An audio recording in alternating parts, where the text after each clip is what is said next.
What's up guys, NepentheZ here and welcome back to another episode of The Road to Glory. Thank you guys for being here. Of course, we built a brand new squad in yesterday's episode and we're going to take that into the tournament today. I'm so busy this weekend, I don't know if I'm actually going to have enough time to play the tournament more than once or twice. We're going to play it for the first time in here today. The reward for the tournament is repeatable, which for me is amazing because you get the mystery pack and the 5k coins. We mentioned it in yesterday's video. If you win it like 3 or 4 times, you're going to make like 20,000-30,000 coins from just rewards plus match coins, and then you're going to get 4 mystery packs. And whilst those 4 mystery packs may well be 4 contract packs, it may be 4 draft tokens, it may be a 100k pack. I've seen a 5k pack. You might get a coin pack that contains 15,000 coins in it. Like, there is a lot of potential to get some good things from this.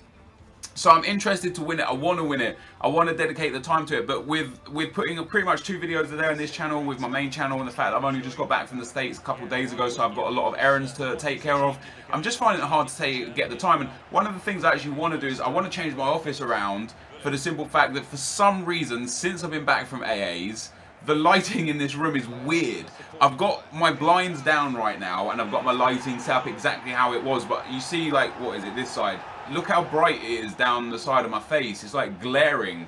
And I don't know why. It never used to happen before. The lighting used to be pretty decent. So I want to like move my desk this way so you'll be looking behind me so that the light from outside is shining onto me, which should remove a lot of the glare, especially if I turn off the shut the blinds. So I've got a lot of stuff to do, which means I don't think I'm going to have much time. But what EA have shown that they're doing right now with these mystery packs is like a nation every couple of days with the mystery pack and the 5k coins. I rate that. I hope they do that for the rest of FIFA. I literally hope for the rest of FIFA 16, they continue to make tournaments every 3 or 4 days, not every 2 days. I think 2 days is a bit too quick, but every 3, 4, maybe 5 days, a tournament where the prize is repeatable, the team is just one thing, and you can go in and you know, basically play the tournament over and over and over. Has it just started bombing down with rain outside? It has. Could you hear that? That is so loud.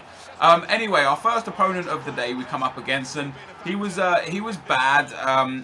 You know, I was playing a regular game up until pretty much he scored the own goal with the goalkeeper. Then he just started sliding around trying to foul me. He tried to score own goals a couple of times and missed, giving me corners. And I got bored of the game, so I eventually started trying to shush him to try and make him rage quit. Like, not because I want to make people rage quit, but because this game was boring. It was pointless. Like, it was idiotic. Like, every time he got the ball with his keeper, he would literally drop it at his feet and try and go on a skill run. And so as soon as I picked up the ball, I'd kick it back out for a goal kick and try and like, basically just giving him every opportunity to stop playing like an idiot.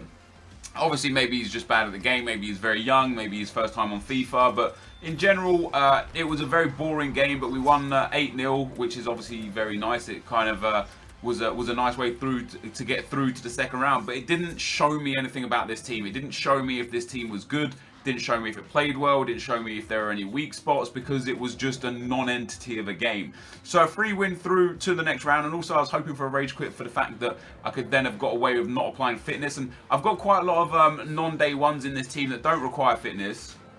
And I realised as well from a comment in the video yesterday that I picked up the 87 Ozil for 9,700 and there was an 88 for 9,800, which obviously was a non-day one, wouldn't require fitness or chemistry. So I missed out on that, which was a bit of a mistake. But it's interesting to me, right? When the fitness glitch was released, and I'm not going to talk about glitches much, literally just this little segment here. When the fitness glitch was released, people were so happy that their non-day ones didn't require fitness. People were overjoyed. No more fitness, no more yes. Soon as the chem glitch was released, people were like, this has ruined the game. I'm never playing this game again. It's funny how one thing they like and one thing they don't, even though neither of them change anything, because it's been like that for the whole game. So yeah, it was interesting to me. But anyway, we are going to be getting a patch eventually. I don't know how long. It's EA say that they are patching it, so with that in mind, it could be a day, it could be a week, it could be a month. It could genuinely not be before the release of FIFA 17. I don't know how deep this goes. I don't know if the EA devs know how deep this goes. We don't know if you must be able to hear that rain. That is so loud. Jesus Christ, my window's shut. Yeah, the EA devs, they might look at it and be like, holy shit, we have got to rewrite everything, which won't be easy and will take a long time, especially considering FIFA 17 is just 8 to 9 weeks away. It could be something like, oh, there's a decimal point that shouldn't be there. Let's just remove that and it's all fixed. I don't know how coding works, but I can assume it's going to be something as simple as, oh, let's just change that we fucked up there, or something as complex as, holy shit, this is a mess. We need to do everything all over again, which wouldn't be easy. Now, we end up going 3-0 down in the next round, guys, against a really good opponent. He played some good FIFA. It was back and forth, and I found myself, although I was 3-0 down, I did and didn't deserve to be 3-0 down at the same time. I did deserve to be 3-0 down because he didn't score crap goals or cheese goals, and he wasn't playing like badly in any way. He's playing good FIFA and taking his chances, but I didn't deserve to be 3 goals down because I was unable to seemingly take my chances. I was missing a few sitters, I missed an open goal, his keeper made a few big saves, and so I was quite frustrated that I was 3-0 down in the game. But we end up pulling it back to 3-3 with 3 late goals, and then in the 115th minute, Sané gets through, Herman the German is there, he puts it in the back of the net to make it 4-3. I don't know why I started doing the old man celebration all of a sudden. I don't know how to do it, it just does it. I try and do the same celebration all the time, not because I want to, just what the fuck is that? That is horrendous. Wow.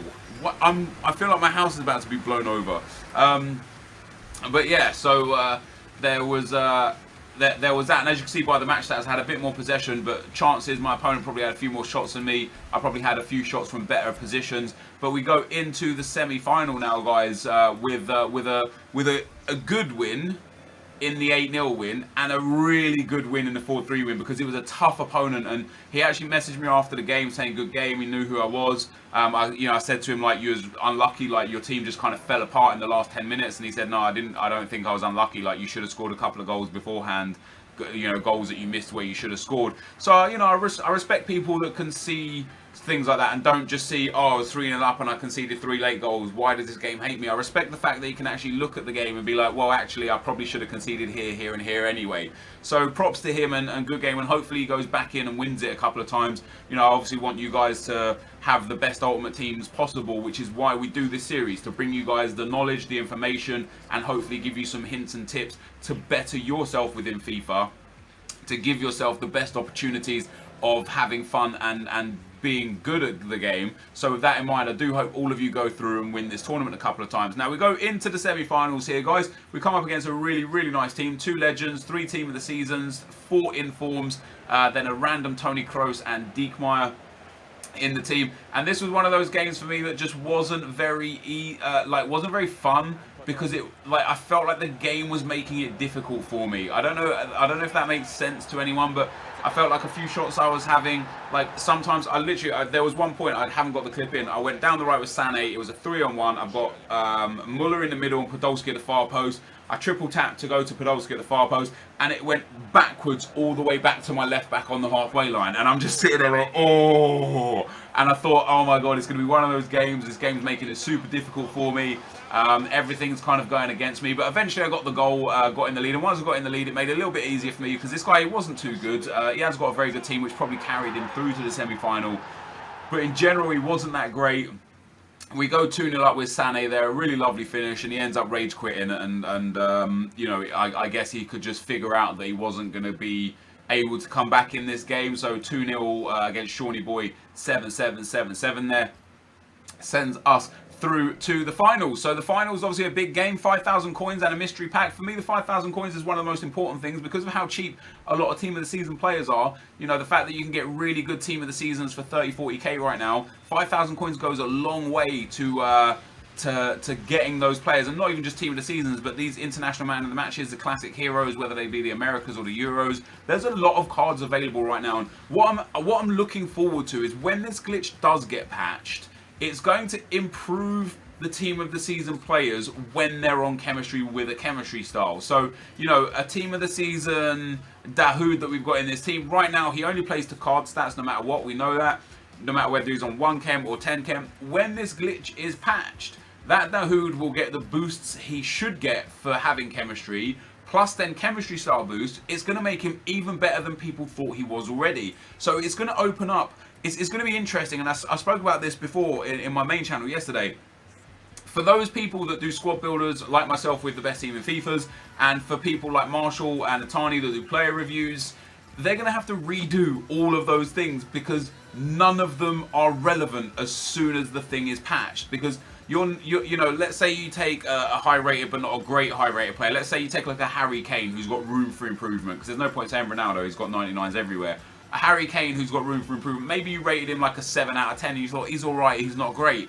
Well, now trying him again on 10 chem with a chemistry style and in a 100 chem team, he might feel like superhuman. So it's going to raise the abilities of absolutely every special player, which is going to be really, really interesting for the future of FIFA. Not just this FIFA, but I assume that they're going to fix whatever the problem is for FIFA 17. So it's going to be interesting for FIFA 17 because those day one, not the day one, the first informs and the first special cards of players are actually going to be better for the first time, or like much better than their counterparts. So we go into the final, guys.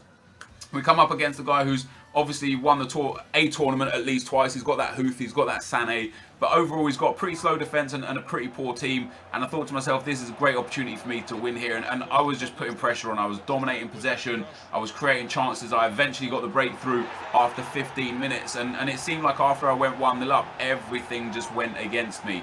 I was like getting clear-cut opportunities that I couldn't put in the back of the net, cutbacks that the keeper was saving, and then I concede such a cheap goal. It's an effective goal. I know it's a thing that works in FIFA. I've used it myself, but it is a cheap tactic because it is abusing the game mechanics rather than playing for skill. Not that I don't abuse game mechanics. I'm not sitting there saying I'm great, I'd never abuse game mechanics. I'm just saying like to concede that kind of goal is a bit disappointing. We end up going 2-1 down to an own goal. Huth gets a penalty. Well, actually, Sané got the penalty. Huth took the penalty to make it 2-2. And this game eventually went to penalties. I end up missing my first one. I have a feeling he knows who I was because he messaged me after saying good game. And when I took my first penalty, he dived like my penalty in game. He dived the direction I usually go to. And when I took my first penalty for the penalty shootout, he dived the same way. And the reason why I didn't go down the middle again is because I went down the middle the first time. I figured maybe he'll think I'll go somewhere else again. But we end up doing good in the penalty shootout. We miss our first penalty, but we save one straight back. So it's 1-1 after 2 penalties. Tar steps up to take his penalty straight down the middle, makes it 2-1. And now a big penalty here, because if we can save this against Schürrle, we're in a great spot. And Schürrle takes a penalty, and I stay down the middle, carry a save. So 2-1 after 3 pens. If I score this, I'm basically home and hosed. Lucas Podolski steps up. Unfortunately for me, my opponent guesses the right way. Sané steps up for him. I think I dived the right way on this one, and he didn't save it. Yeah, I dived the right way, and keeper was unable to get there. So 2-2 after 4 penalties. I step up with Dahoud. He saves it. All he has to do is score to win. And I was salty as hell right now, guys. When he put this penalty in the back of the net with Gundogan, I was so salty because I dominated the whole game. I was so mad with myself. I wouldn't have minded so much if it wasn't the final, but dominating the final so heavily and coming away with a penalty loss was really frustrating. You can see the possession, the passing was in my favour.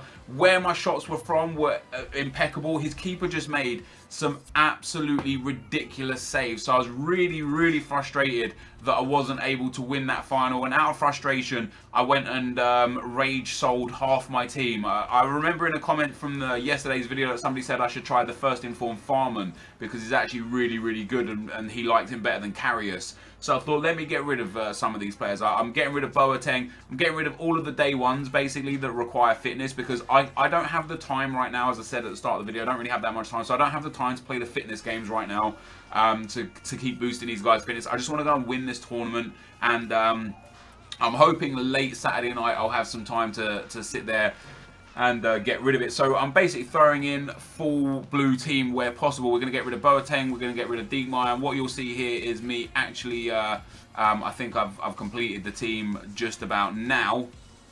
So what you'll see is I went and bought Gomez to go out front, I went and bought the informed Muller, I went and bought a team of the season Visa, and basically filled out a full team of special cards so that A, I don't require fitness, and B, I don't really have to care about chemistry. And then I've got some decent players on the bench in Leno for goalkeeper. We've got Herman the German and Schürrle. And I'm actually going to put, I think I'll put Diekmeyer on the transfer list actually. But yeah, so we've got a good defensive option and we've got 2 good offensive options on the bench for if we need them. So in the next few videos, hopefully I'm going to go through and win this tournament once or twice if I can. Obviously if I lose again, I'm probably not going to have the time. If I win it once more, I've probably got the time to play the full tournament 2 more times. So if I get to the final and lose once or twice more, that will be it for me. But this, guys, is going to be the end of the video. If you have enjoyed this, be sure to leave a like, rating, comment, and subscribe to my channel if you haven't already. But for now, guys, I'm out. Peace.